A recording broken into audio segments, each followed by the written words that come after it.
Hey everyone, hope you guys are enjoying Monster Hunter Rise Sunbreak and whichever platform you're choosing to play it on.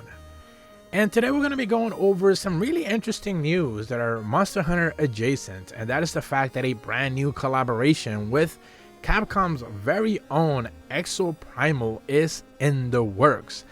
Presumably is set to release sometime later next year. Whether that's actually in the first quarter or not, we don't necessarily know. We don't have the full details, and that is because this is something that they kind of very quickly showed in their actual Exoprimal digital presentation event, or Capcom Showcase Exoprimal presentation. Whether you decided to watch it or not, that's entirely up to you. Exoprimal is a game that is catching some interest from some people, at the very least.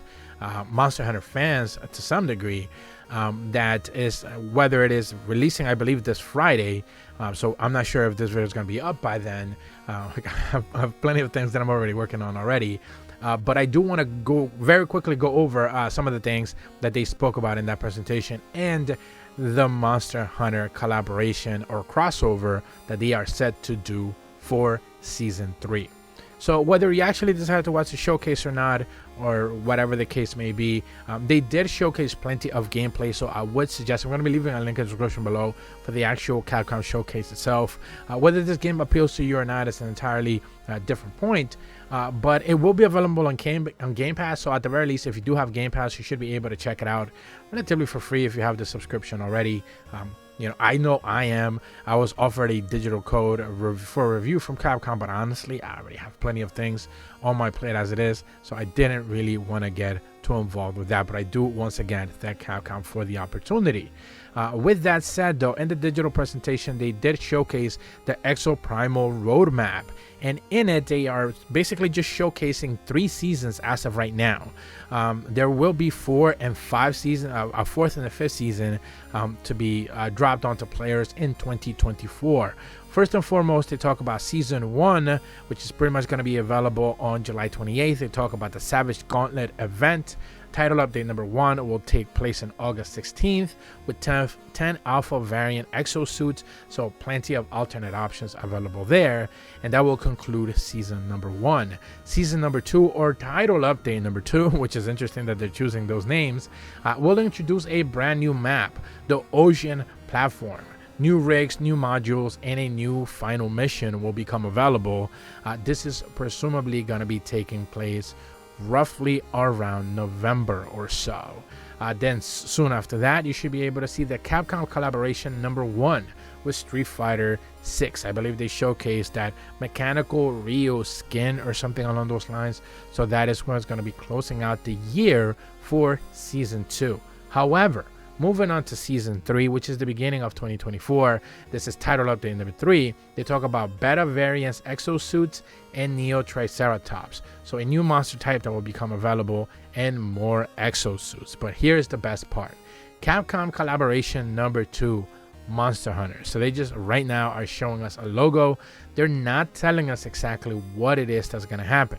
Whether it is an exosuit like we are seeing with Mechanical Ryu, whether it is a brand new hunter playable character, which is something that has been rumored already, whether it is, and this is the most intriguing part for me at the very least, the monsters from Monster Hunter will actually become part of the waves.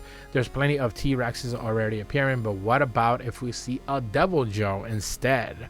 Or one of the other dino type of monsters, which there's plenty of already.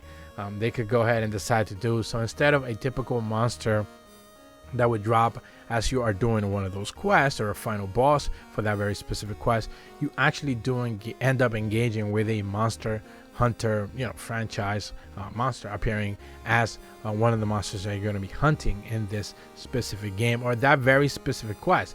Maybe the rewards will then give you access to the actual skin, exoskeleton, or whatever the case is, maybe even playable character, who knows. But the best part of it is that a brand new Monster Hunter collaboration is coming. What this does also do is open the possibilities up for an Exoprimal / Monster Hunter 6 collaboration, Monster Hunter World 2, Paradise, whatever. Again, the next mainline game will be. Those possibilities will be available there. But also, let's not forget, Monster Hunter now It is going to be dropping in September. Exoprimal's DLC seasons and stuff like that will be in full effect around September, and we could potentially expect collaborations for that game as well.